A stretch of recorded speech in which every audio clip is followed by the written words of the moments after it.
muita coisa deve mudar a partir do dia 11 de março, quando Kast assume de fato a presidência.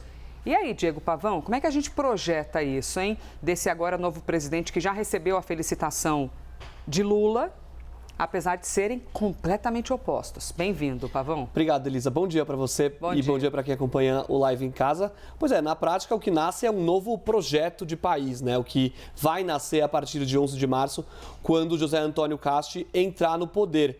A gente está falando de uma mudança brusca em várias áreas, economia, segurança, mas também nas relações internacionais. E é algo até, Elisa, que pode afetar o Brasil, as relações com o Brasil. Lembrando que hoje Lula e Boric, ainda que discordem em algumas coisas, têm um diálogo, uma sintonia firme e forte, e isso pode mudar a partir de 11 de março. Temos, inclusive, ali imagens de Antônio Kast, acompanhado da primeira-dama, eles que a partir do dia 11 de março, como o Diego Pavão vem contar pra gente, assumem de fato essa missão de presidência da República. É isso, é aquele encontro inicial para os dois começarem essa transição de poder que vai acontecer lá no Chile, como a Luciana disse, também marcado por muita civilidade, ainda que a gente esteja falando de personagens políticos extremamente opostos. E a gente preparou uma tela para mostrar exatamente onde esses candidatos, aliás, onde esses políticos diferem.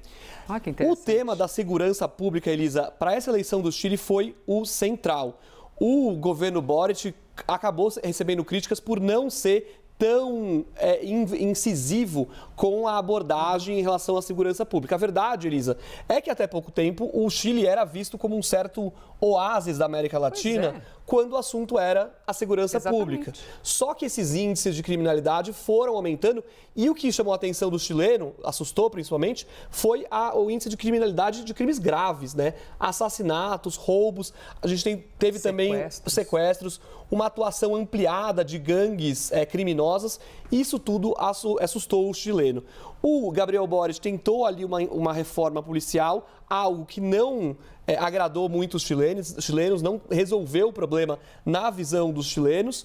E aí chega o José Antônio Kast com essa política de tolerância zero, linha dura em relação à segurança. Inclusive, ele quer mudar o Código Penal para que os policiais chilenos atirem para matar sem nenhuma repercussão criminal depois desses atos. Então, são promessas, Elisa, que ressoaram muito com esse eleitor, que não necessariamente é um eleitor conservador, de direita, de ultradireita, de extrema-direita, mas é um eleitor que ficou assustado com o aumento da segurança, aliás, com o aumento da criminalidade no Chile nos últimos anos. Aí a gente vem para um outro tema que pautou bastante essa eleição, que é a fronteira. O fluxo migratório aumentou nos últimos anos.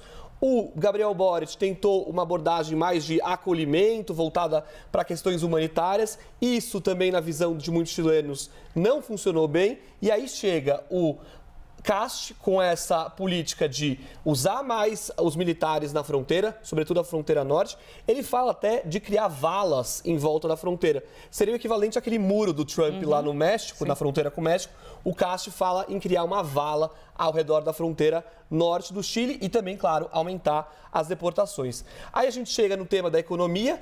O Chile também era aquele oásis da América Latina em relação à economia. Tinha muitos investimentos externos, só que essa economia desacelerou nos últimos anos. O Boric investiu muito em programas sociais, e aí o Kast chega falando que vai cortar gastos, vai desonerar a máquina pública, e o que sobrar na mão do governo ele quer privatizar.